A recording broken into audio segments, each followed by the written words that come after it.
चलिए दोस्तों, आज हम लोग बात करेंगे बेसिकली जो पॉलिटिकल साइंस चैप्टर 5 चैप्टर का नाम है संयुक्त राष्ट्र संघ तथा इसके अंग। तो सबसे पहले हमारे दिमाग में आता है कि आखिर हमें अंतर्राष्ट्रीय संगठन यूएन जैसे ऑर्गेनाइजेशन की हमें ज़रूरत क्यों है। तो इसका जवाब यह है, देखिए संयुक्त राष्ट्र संघ हर एक समस्याओं को सॉल्व नहीं कर सकता, ना ही देश को बहुत ही बेहतर बना सकता है, लेकिन कोई भी समस्या गंभीर ना बन जाए, बहुत बड़े लेवल पे बढ़ ना जाए, उन सब चीज़ों को जो कंट्रोल करने का काम है वो इस तरह के अंतर्राष्ट्रीय संगठन के द्वारा किया जाता है। अगर हम कहें कि हमें अंतर्राष्ट्रीय संगठन की आवश्यकता क्यों है, तो इसके लिए आपको एक लाइन याद रखना होगा कि ये लाइन बहुत ही ज़्यादा इंपॉर्टेंट भी है। कई बार एग्जाम में 1 मार्क्स में क्वेश्चन पूछ लेते हैं कि संयुक्त राष्ट्र संघ का गठन मानवता को स्वर्ग पहुँचाने के लिए नहीं, बल्कि उसे नरक से बचाने के लिए। ऐसा नहीं है कि संयुक्त राष्ट्र संगठन हो जाएगा तो देश बहुत ही ज़्यादा खुशहाल हो जाएगा, शांति हो जाएगी, कभी कोई लड़ेंगे ही नहीं, कभी कोई समस्या ही नहीं होगी। लेकिन ये समस्या बहुत ज़्यादा गंभीर ना हो जाए, बहुत ज़्यादा प्रॉब्लम ना कर दे, इसलिए इनको बनाया गया ताकि ये समस्याओं को सॉल्व कर सके, समस्याओं को बढ़ने से रोक सके। तो ये इसीलिए किसने कहा है, डेग हैमरशोल्ड ने, जो कि यूनाइटेड नेशन के दूसरे महासचिव है। महासचिव जो होता है यूनाइटेड नेशन के सबसे ज़्यादा विजिबल, सबसे बड़ी पर्सनालिटी होती है, सबसे बड़े पर्सन होते हैं। तो ये दूसरे महासचिव के द्वारा ये लाइन कहा गया है कि संयुक्त राष्ट्र संगठन जो है इंसान को, देश को स्वर्ग पहुंचाने के लिए नहीं बनाया गया, लेकिन वो नर्क ना बन जाए, वो बहुत ज़्यादा प्रॉब्लम ना क्रिएट कर दे, उस प्रॉब्लम को बचाने के लिए इस तरह के संगठन को बनाया गया है। ये सभी समस्याओं को सॉल्व नहीं कर सकता है, सभी मर्ज की दवा नहीं है, लेकिन फिर भी इस तरह के संगठन की आवश्यकता होती है, क्योंकि एक ऐसा मंच प्रदान करता है जहाँ पे अगर देश में कोई समस्या होती है, वाद विवाद होते हैं, और अगर कोई युद्ध जैसा माहौल बनता है तो उसको बातचीत के द्वारा किस तरह से समझाया जा सकता है, किस तरह सुलझाया जा सकता है। इसीलिए इस तरह के संगठन की आवश्यकता विश्व को पड़ी। जब प्रथम विश्व युद्ध हुआ, हम सबको पता है कि 1914 से लेकर 1918 के बीच प्रथम विश्व युद्ध हुआ, तो प्रथम विश्व युद्ध के बाद ही देश को महसूस होने लगा कि इस तरह की अंतर्राष्ट्रीय संगठन की आवश्यकता विश्व को है, और इसीलिए प्रथम विश्व युद्ध के बाद लीग ऑफ नेशन बनाया गया। वो सक्सेसफुली काम कर रहा था, लेकिन उसके बावजूद आपको पता होगा 1939 में जब द्वितीय विश्व युद्ध हुआ, जो कि प्रथम विश्व युद्ध से भी ज़्यादा विनाशकारी, ज़्यादा नुकसान हुआ पूरे विश्व को, तब लगा कि ये संस्था जो उस उद्देश्य की पूर्ति के लिए इसको बनाया गया था, जिस काम के लिए बनाया गया था, वो उस काम में पूरी तरह सफल नहीं रहा, और इसीलिए इसको डिसॉल्व करके, इसको समाप्त करके इसके जगह पे एक और बेहतरीन संस्था बनाई गई। तो याद रखना आपको, लीग ऑफ नेशन का ही उत्तराधिकारी किसको कहते हैं, संयुक्त राष्ट्र संघ को कहते हैं, क्योंकि उसी को समाप्त करके उसके जगह पे थोड़ी बेहतरीन संस्था बनाने की कोशिश की गई है, जो कि विश्व युद्ध जैसे चीज़ों को रोक सके। देशों में अगर कोई युद्ध जैसा माहौल बनता है, किसी भी कंडीशन में युद्ध को रोकना जो है वो उसका मेन काम है, और काफ़ी हद तक ये अपने इस कार्य में सफल भी रहा है। क्योंकि देखिए, दो देशों के बीच में तो बहुत बार युद्ध हुआ है, लेकिन इस संस्था के बनने के बाद विश्व में तीसरा विश्व युद्ध अभी तक नहीं हुआ है। तो जिस उद्देश्य के लिए इसको बनाया गया था, जिस काम के लिए इसको बनाया गया था, वो काफ़ी हद तक अपने इस काम में सफल अवश्य रहा है। तो जैसे ही द्वितीय विश्व युद्ध समाप्त हुआ 1945 में, उसके बाद जो है यूनाइटेड नेशन को बनाया गया था। याद रखना, यूनाइटेड नेशन की स्थापना 24 अक्टूबर 1945 में 51 सदस्यों के हस्ताक्षर के साथ ही बना। भारत ने उसी साल 30 अक्टूबर, याद रखना, एक नंबर में क्वेश्चन भी आता है कि भारत इसका सदस्य कब बना, तो आंसर होगा भारत 30 अक्टूबर को इसका सदस्य बना, इसको ज्वाइन किया। बना ये 24 अक्टूबर को, उसके एक हफ्ते बाद ही आप लगा लीजिए कि भारत ने इसकी सदस्यता प्राप्त कर ली। और इसमें जो ज़्यादातर जो देश उस टाइम पे डेवलप थे, जीते हुए देश थे, उन देशों सभी इसके मेंबर थे। तो ये आपको यहाँ तक याद रखना है। तो अब यह है कि अंतर्राष्ट्रीय संगठन का मुख्य उद्देश्य क्या है। आखिर बनाने के पीछे तो बहुत सारे उद्देश्य है, लेकिन सबसे मेन और मुख्य उद्देश्य बात करें तो अंतर्राष्ट्रीय झगड़ों को रोकना। कि अगर दो देशों के बीच में किसी तरह के कोई विवाद होता है, किसी तरह कोई समस्या होती है, तो उस समस्याओं को रोकने के लिए, उस समस्याओं को सॉल्व करने के लिए आपस में बातचीत का रास्ता अपनाया जाए, क्योंकि बातचीत से बड़े से बड़ी समस्याएं सॉल्व हो जाती है। और देश में लोगों को अब ये बात काफ़ी हद तक समझ में आ गया है। तो इसमें क्या करता है, जो अंतर्राष्ट्रीय संगठन है, जो यूएन है, एक मध्यस्थ की भूमिका निभाता है और समस्याओं को बातचीत के द्वारा सुलझाने की कोशिश की जाती है। और अगर मान लेते हैं कि कोई देश में युद्ध फाइनल छिड़ गया, तो युद्ध के दायरे सीमित करना कि आप लोग इतने बड़े लेवल पे डिस्ट्रक्शन नहीं कर सकते। युद्ध की एक लिमिटेशन डिसाइड करना कि कोई भी देश अननेसेसरी किसी कमज़ोर देश को इतने ज़्यादा नुकसान नहीं पहुंचा सकता, या एक जो दायरा होता है वो उसको सीमित किया जाए। तीसरा देखो, लड़ाई झगड़े ज़्यादातर क्या होते हैं, जो अंडर डेवलप होते हैं, गरीबी, अल्प विकसित या अविकसित, उन्हीं देशों में ज़्यादा देखा गया है। जो अमीर देश होते हैं उनका विकास करने का मोटिव होता है, वो अपने संसाधनों को अपने विकसित करने के लिए लगाते हैं, वो अपने इकोनॉमी को डेवलप करना चाहते हैं, कल्चर को डेवलप करना चाहते हैं। तो इसीलिए संयुक्त राष्ट्र संगठन का ये भी एक बहुत बड़ा उद्देश्य रहा है कि किस तरह देशों को आर्थिक और सामाजिक डेवलप किया जाए, विकसित किया जाए, ताकि देश अपने संसाधनों का इस्तेमाल सही ढंग से अपने देश के विकास के लिए लगाया जाए। तो 3 मेन उद्देश्य कह सकते हैं कि अंतर्राष्ट्रीय झगड़ों को रोकना, युद्ध अगर छिड़ जाए तो उनको सीमित दायरा करना, और तीसरा कि राजनीतिक और आर्थिक विकास की ओर ध्यान देना। एक और हम मेन बात कह सकते हैं, देखिए कुछ समस्या ऐसी होती है जो केवल सभी देश मिलकर ही सुलझा सकते हैं, एक देश इसमें अपना इंपॉर्टेंट रोल प्ले नहीं कर सकता। अगर हम वर्तमान में बात करें तो जो महामारी है, जैसे कि कोरोना आप लोगों के सामने ही आया, अगर मान लेते हैं कि एक देश कोरोना से अगर विजय प्राप्त कर लेता है, अपने पूरे नागरिक को उसने वैक्सीन लगा दिया, सारे काम कर लिए, प्रोटोकॉल पूरे करके अपने देश को उसने कोरोना मुक्त कर लिया है, लेकिन क्या वो कोरोना से फिर भी मुक्त हो सकता है? इसका जवाब होगा नहीं। क्यों? क्योंकि आपको पता है कि आज के टाइम में बहुत सारे देश में ट्रैवल होते हैं, वस्तुएं जाती है, एक देश से दूसरे देश में जाते हैं। ऐसे में आप चाहे कितने ही सावधानियां बरत लें, कितना ही अपने देश को सुरक्षित कर ले, लेकिन जब आप दूसरे देशों के संपर्क में आएंगे, जिन देशों में इस तरह से पूरा वैक्सीनेशन का काम नहीं हुआ है या उस देश कोरोना मुक्त नहीं हुआ है, तब तक आप और आपके देश भी सुरक्षित नहीं रहते। तो ऐसे बहुत सारी महामारियां हैं जिसमें हर एक देश के सहयोग से, हर एक देश को साथ लेकर सभी देश मिलकर ही इस समस्या का समाधान कर सकते हैं। जैसे इस तरह की और कई प्रॉब्लम है, ग्लोबल वार्मिंग की प्रॉब्लम है कि जो ना तो केवल एक देश रिस्पॉन्सिबल है, ना ही एक देश अगर प्रॉब्लम को सॉल्व कर लेंगे तो पूरे विश्व की समस्या सॉल्व हो जाएगी। इसमें क्या होगा कि एक ऐसा मंच प्रदान किया जाता है जहाँ पे सभी देश आपस में बैठे बातचीत करें और देखें जितने बड़े बड़े इंडस्ट्रियलिस्ट हैं, जितने बड़े बड़े औद्योगिक देश है, उन देशों को इसमें ज़्यादा इंपॉर्टेंट रोल प्ले करना होगा, किस तरह इस समस्या को सॉल्व किया जा सकता है, आपस में कॉमन स्ट्रेटजी बनानी पड़ेगी और इनके द्वारा धीरे धीरे इन समस्याओं को सॉल्व किया जा सकता है। तो बहुत सारी ऐसी समस्या हैं, प्रॉब्लम है, महामारियां हैं जो एक देश के द्वारा सॉल्व नहीं किया सकता, ना ही एक देश के लिए रिस्पॉन्सिबल होता है। तो इसलिए ऐसे जगहों पे भी, इन सब चीज़ों के लिए भी एक ऐसे अंतर्राष्ट्रीय संगठन की जरूरत होती है जो एक और बहुत ज़्यादा इंपॉर्टेंट रोल प्ले करे और सभी देशों की समस्याओं को, विश्व की जो समस्या है वो केवल एक देश की नहीं है, सभी विश्व की है, तो उस कॉमन प्रॉब्लम को सॉल्व किया जाए। तो आपको समझ में आ गया होगा, इसीलिए इसको मेनली बनाया गया है। हालांकि अभी अपने इस दायरे से आगे निकलकर और ज़्यादा विकास की ओर भी बात कर रहा है, लेकिन मेन जो उद्देश्य है वो इसका हम कह सकते हैं। तो आइए अब हम लोग बात करते हैं संयुक्त राष्ट्र संगठन के प्रमुख अंग, जो कि सबसे ज़्यादा इम्पॉर्टेंट इस साल आपके एग्जाम के लिए है। तो देखिए इसमें जो है 1 2 3 4 5 6, तो टोटल जो संयुक्त राष्ट्र संघ की हम बात करेंगे उसमें 6 है, लेकिन उसमें से जो छठा है वो एक तरह से अब ऑलमोस्ट खत्म हो चुका है, क्योंकि अब इसमें कोई मीटिंग नहीं होती, 1994 से कोई सभा ही नहीं हुई है। तो बेसिकली 5 मेन इंपॉर्टेंट है, 5 में से भी 3 ही आपको अच्छे से लर्न करना है। तो सबसे पहले आम सभा, तो ध्यान रखना है आपको, संयुक्त राष्ट्र संघ में जो आम सभा है, जितने भी इसके मेंबर हैं सभी देश इसमें शामिल हो जाते हैं और हर एक देश को एक देश इक्वल टू एक वोटिंग राइट से, यानी कि यहाँ पे राइट इक्वालिटी की बात की गई है कि जितने भी देश होंगे सभी देशों को एक वोट देने का अधिकार है।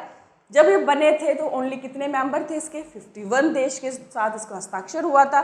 समय के साथ बढ़ते बढ़ते 2011 तक आते आते इसके सदस्य देश कितने हो गए थे? 193। तो याद रखना आपको, ये आम सभा जो है बेसिकली 193 जो मेंबर है, इन सभी मेंबर के द्वारा रिप्रेजेंट किया जाता है। सभी देश को एक देश इक्वल टू एक वोट दिया गया है। अगर कोई प्रमुख मुख्य निर्णय लेना हो, कहते हैं स्पेशल कोई डिसीजन लेना हो, तो उसमें जो बहुमत पास होता है वो 2/3 से होता है। बाकी नॉर्मल डिसीजन के लिए बहुमत, यानी कि जितने लोग हैं उससे आधे से एक ज़्यादा अगर वोटिंग हो जाती है तो हम कहते हैं उसको बहुमत मिल गया और वो निर्णय पास कर दिया जाता है।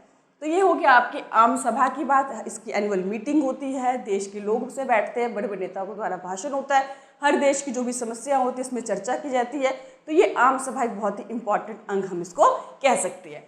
उसके बाद दूसरा सुरक्षा परिषद, जो कि सबसे इम्पॉर्टेंट संयुक्त राष्ट्र संघ के अंग के अंदर आते हैं। तो इसके अंदर कुल 15 मेंबर है, जिसमें 5 स्थायी है और 10 क्या है? नॉन स्थायी है। तो जो स्थायी सदस्य होते हैं इसके अंदर क्या होता है? केवल 5 ही ऐसे देश हैं जो अभी उसमें स्थायी हैं और उनको एक स्पेशल पावर मिली होती है जिसे हम कहते हैं वीटो पावर।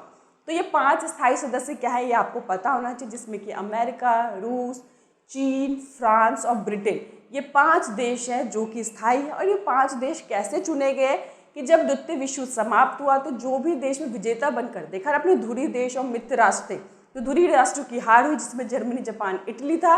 और जो देश जीते थे जिसमें क्या था, सोवियत संघ की बाद में उत्तराधिकारी रूस बन गया और रूस को इसकी वीटो पावर दे दी गई।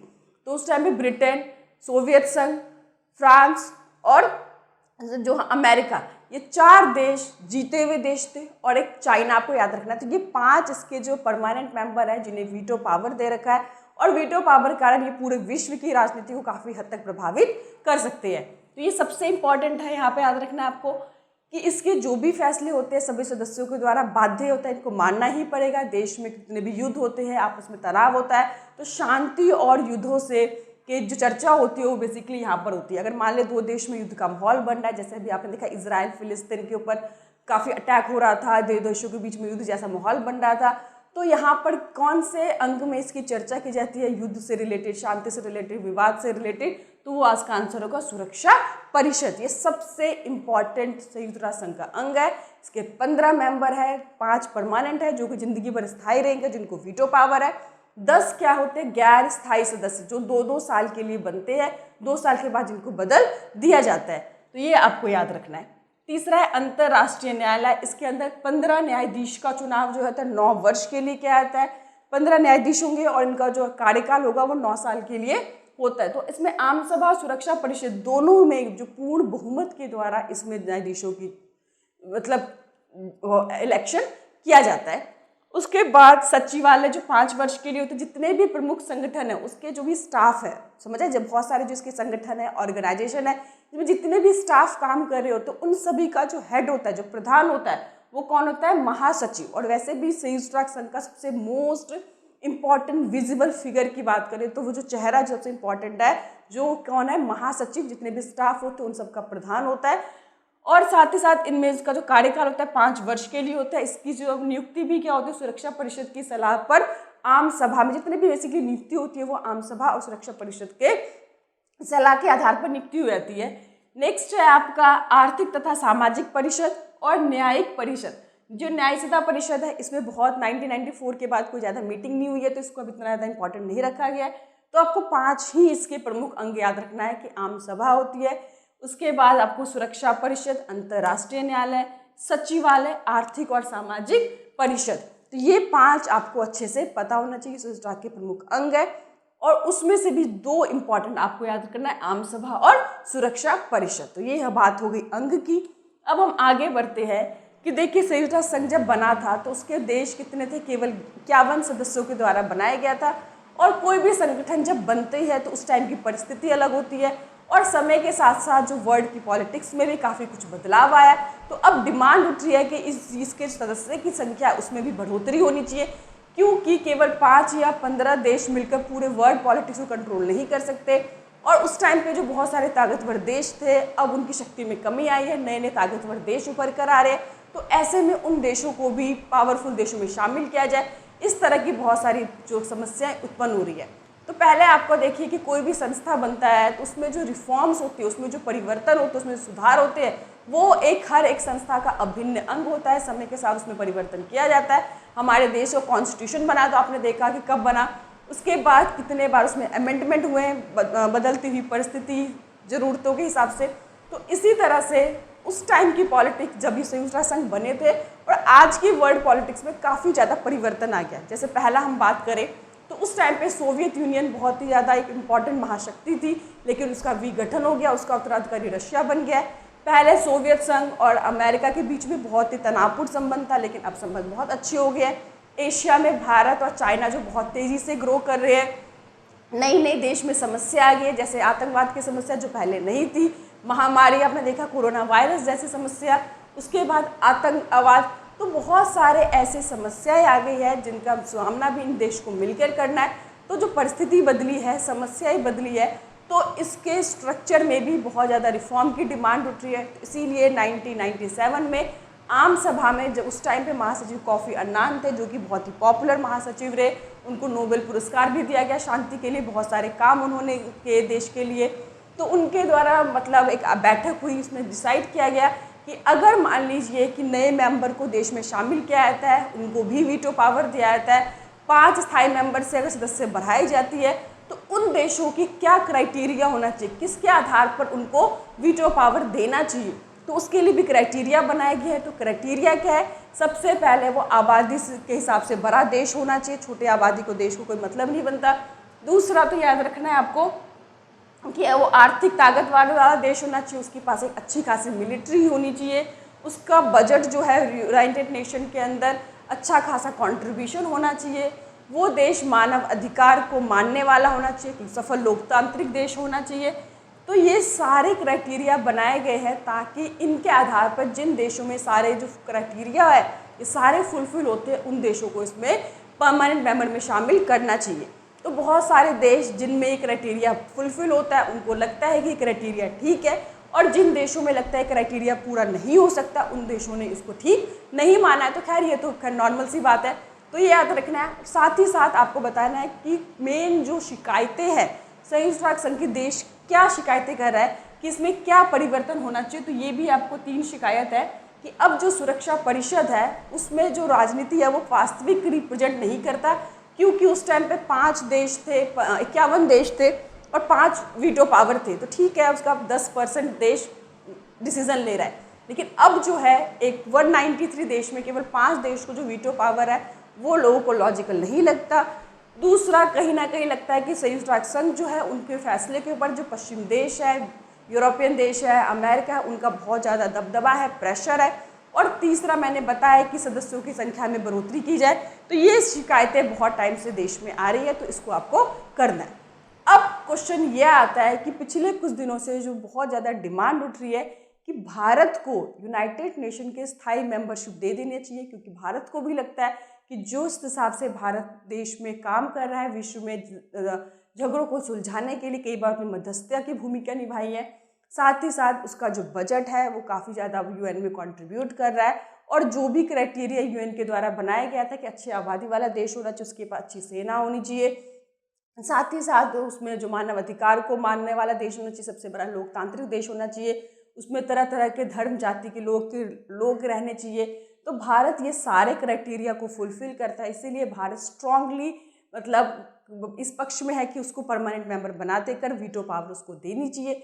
लेकिन भारत का रास्ता इतना आसान नहीं है, क्योंकि जब भारत ये कहेगा कि वो एक अच्छा खासा बजट में कंट्रीब्यूट करता है, तो सबसे पहले जापान, जर्मनी आ जाएंगे कि उनका जो बजट है वो भारत से भी बहुत ज़्यादा है, उनसे 3 गुना देते हैं। जब भारत ये कहेगा कि मैं जनसंख्या वाला अधिक देश है, तो जापान भी कहेगा कि वो उसकी भी एक अच्छी खासी जनसंख्या है। तो भारत के लिए रास्ता इतना आसान नहीं है। साथ ही साथ भारत और पाकिस्तान के जो संबंध है वो भी कहीं ना कहीं भारत को स्थायी सदस्य बनाने में एक बहुत ही महत्वपूर्ण भूमिका निभा सकते हैं, एक बहुत बड़ी समस्या देख सकते हैं। तो ये आपने देखा कि किस तरह से जो संयुक्त राष्ट्र संघ में भारत के लिए स्थायी सदस्य बनना इतना आसान काम नहीं है, हालांकि भारत उसकी पूरी कोशिश अवश्य कर रहा है। तो यहाँ तक हमने पूरी पढ़ ली है। तो फिर नेक्स्ट हमारा क्वेश्चन आता है इसकी एजेंसी। तो ध्यान रखना है आपको कि इसमें कि वर्तमान में जो महासचिव है एंटोनियो गुटेरेस है, और ये 9वें महासचिव है, ठीक है। उसके बाद वीटो पावर मैंने बता दिया क्या होता है, एक बार फिर से बता देती हूँ। वीटो पावर का मतलब होता है, देखिए मान लीजिए देश में कोई भी फैसले लेने हैं, अगर उन 5 देशों में से अगर एक भी देश मना कर देता है, ना कर देता है, निषेधात्मक शक्ति का प्रयोग कर लेता है, तो वो जो निर्णय होते हैं वो संयुक्त राष्ट्र संघ के द्वारा पास नहीं किया जा सकते हैं। और बहुत सारे देश ने इस वीटो पावर का गलत इस्तेमाल भी किया, पर्सनल रूप में भी किया है। जैसे चाइना जो है भारत के लिए बार बार वीटो पावर यूज़ कर लेता है। और आपको याद रखना है, कई बार क्वेश्चन आता है कि अब तक सबसे ज़्यादा वीटो पावर किस देश ने यूज़ किया, तो उसका आंसर होगा सोवियत संघ, जिसे आज हम रूस के नाम से जानते हैं, ठीक है। और लीग ऑफ नेशन का उत्तराधिकारी कौन था, यूएन था। ये सारे जो चीज़ें मैं लिख के एक एक नंबर में क्वेश्चन में आती है। अब हम बात करते हैं इसकी एजेंसी। तो बहुत सारी एजेंसी हैं, लेकिन आपके कोर्स में सर 4 मेन एजेंसी है, उनके बारे में बात करना है। सबसे पहले WHO, यूनिसेफ, ILO और यूनेस्को। तो बहुत सारे जो एजेंसी हैं उसके हिसाब से संयुक्त राष्ट्र संघ काम करता है। तो 4 प्रमुख एजेंसी, सबसे पहले WHO, इसका फुल फॉर्म पता है, विश्व स्वास्थ्य संगठन, जो कि जिसका काम क्या है कि विश्व में कोई भी जो महामारी है उनके बारे में उसको पहचानना, देश को बताना। जैसे अभी कोरोना वायरस आया तो आपको पता है कि किसी भी देश को पता नहीं था कि वायरस क्या है, क्या कर सकता है, क्या इसके इम्पैक्ट हो सकता है। ऐसे में जो विश्व स्वास्थ्य संगठन होता है उसका मेन काम होता है कि देश में एडवाइजरी जारी करना, देश को बताना कि क्या है और कोई भी बीमारी महामारी है या नहीं है, ये भी WHO के द्वारा क्या कहता है बताया जाता है। इसका जो हेड ऑफिस है वो आपको स्विट्जरलैंड जिनेवा के अंदर है। ये जो है अब इसको एक तरह से करप्टेड ऑर्गेनाइजेशन घोषित कर दिया गया है क्योंकि ये चाइना के लिए बहुत ज़्यादा काम करता है और किसी भी संस्था पर किसी एक देश का एक तरह से कब्जा हो जाए या उस देश के हित के बारे में वो देश बोलने लग जाए संगठन, तो उसकी जो महत्व होती है, उसकी जो इंपॉर्टेंस होती है कहीं ना कहीं कम अवश्य होती है। तो WHO बेसिकली देश में जो हेल्थ है उससे रिलेटेड काम करता है। कोई महामारी है या नहीं है, कोई भी नई समस्या आती है वो देश को उससे आगाह करना, ये सारे जो काम है विश्व स्वास्थ्य संगठन का आता है। दूसरा हम बात करते हैं ILO, ठीक है, इंटरनेशनल लेबर ऑर्गेनाइजेशन। ये जो है लेबर के लिए बनाए गए हैं कि विश्व भर में जितने भी लेबर है उन सभी के साथ एक अच्छा व्यवहार हो, उनका एक स्टैंडर्ड हो, कितने घंटे काम करना चाहिए, उनके काम का वातावरण क्या होना चाहिए, उनको किस तरह से सेफ्टी मिलनी चाहिए, सिक्योरिटी मिलना चाहिए। तो लेबर का एक काम करने का एक स्टैंडर्ड, उनकी सैलरी, किसी के साथ कोई एक्सप्लॉयटेशन ना हो, उनके साथ अत्याचार ना कर, उनको क्या क्या फैसिलिटी देना चाहिए, तो एक स्टैंडर्ड तैयार करना जो है ये ILO का काम है। तो इसका भी जो मेन हेड ऑफिस है वो स्विट्जरलैंड जिनेवा के अंदर है। नेक्स्ट है यूनिसेफ। देखो यूनिसेफ जो बेसिकली आज है बच्चों के लिए काम करता है, बच्चों के विकास के लिए, बच्चों के बेहतर भविष्य के लिए। ये द्वितीय विश्व युद्ध के बाद बेसिकली बना क्या था, ये इमरजेंसी फंड फॉर चिल्ड्रन बना था कि द्वितीय विश्व युद्ध में जो भी नुकसान हुए, जो अनाथ हुए बच्चे हैं, जो भी औरतें हैं, उनके डेवलपमेंट के लिए, ताकि उनको फिर से विकास किया जाए, उनके एजुकेशन, उनके पालन पोषण पे खर्च के लिए बनाया गया था। लेकिन धीरे धीरे जब सिचुएशन ठीक हो गए, सामान्य हो गए, तो इसका ऑर्गेनाइजेशन का नाम बेसिकली रख दिया गया यूनिसेफ, जो कि बच्चों के बेहतर चीज़ों के लिए काम करता है। जितने भी बच्चों से रिलेटेड बीमारी होती है, बच्चों के कुपोषण, इन सब के बारे में बात करता है। पूरे विश्व को एक स्टैंडर्ड दे रखा है कि हर एक देश में जो बच्चा हो उसको इतनी एजुकेशन, कम से कम 14 साल तक बच्चों को फ्री कंपल्सरी एजुकेशन मिलना चाहिए, बच्चा कुपोषण रहित होना चाहिए, बच्चों से रिलेटेड जो बीमारियाँ हैं जैसे कि पोलियो, आपको पता है पूरे विश्व को पोलियो से जड़ से मुक्त करने का काम भी यूनिसेफ ने किया है। जितने भी गरीब देश हैं उनको फ्री में वैक्सीन प्रोवाइड की जाती है, भारत में भी आता है। तो इस तरह के बेसिकली हम कह सकते हैं कि बच्चों के विकास के लिए जो काम करता है वो कौन है, यूनिसेफ है। और गरीब देशों को फंडिंग भी देता है ताकि उनके बच्चे आगे बढ़ सकें। उसके बाद यूनेस्को, नाम से समझ में आ रहा है यूनाइटेड नेशन, इसमें एजुकेशन साइंस कल्चर ऑर्गेनाइजेशन, कि ये जो देश में जितने भी रिसर्च होते हैं, इनोवेशंस होते हैं, कल्चर डेवलपमेंट होते हैं आपस में, इनके बीच कोऑर्डिनेट करने का काम है, इनके डेवलप करने का जो काम है ये यूनेस्को का काम है। तो ये 4 प्रमुख एजेंसी हैं। बाकी जो नोट्स हैं वो आप लोगों को मिल जाएंगे। अगर कोई भी दिक्कत हो, प्रॉब्लम, आप लोग मुझे कमेंट कर सकते हैं। Thank you.